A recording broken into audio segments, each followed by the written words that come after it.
Well, we know where we are as African Union, and that's why the heads of state came up with that committee on reforms, which was headed by former president, current Rwanda President Kagame. The chairmanship has now been passed over to Honorable William Ruto, President of Kenya. I have had long discussions with President Kagame when he was chairing that committee, because I was working as a high representative of the AU on issues of infrastructure. And I know the kind of frustrations that you feel working that way. I know that 93% of the resolutions that are passed by the heads of state at the assembly are never implemented. Now, some of them are resolutions which were probably not necessary. Some of them are not implementable, but majority of them are just not implemented. Some have to do with the structure and management of the AU at the headquarters.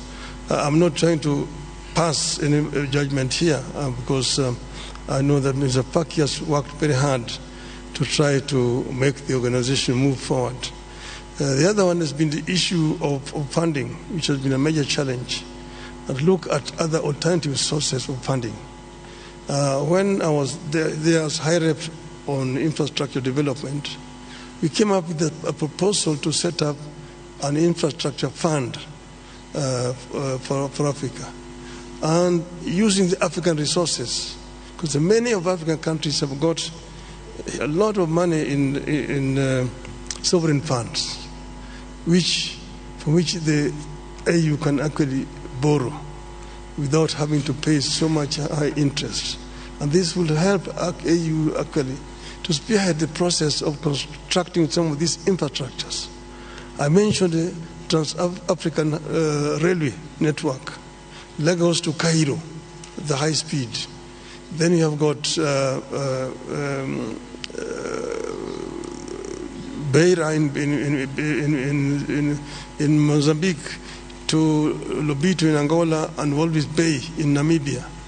Then you have got the LAPSET, which will come from Lamu in Kenya, running through South Sudan, Central Africa to Caribbean, Cameroon, to create a land bridge that opens the interior of Africa and gives these landlocked countries in the continent access to the sea. So some of these are possible, but we need to think out of the box and ensure that most of these reforms which are being proposed are implemented.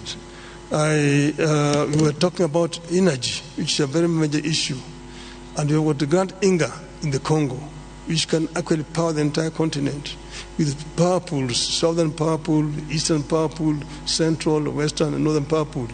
That will help us to lower the cost of energy in the continent. That would be a revolutionary change in the continent. Then you've got the connectivity, fiber optic connectivity, open skies, opening up the skies for movement of people, and then visas. To do visas are a big issue. Many African businessmen cannot travel across the continent because they don't have visas. Excellency, I'm really sorry to interrupt you. Les 4 minutes se sont écoulées. Nous allons maintenant suivre. We are going now to listen to the response from the last candidate for this round.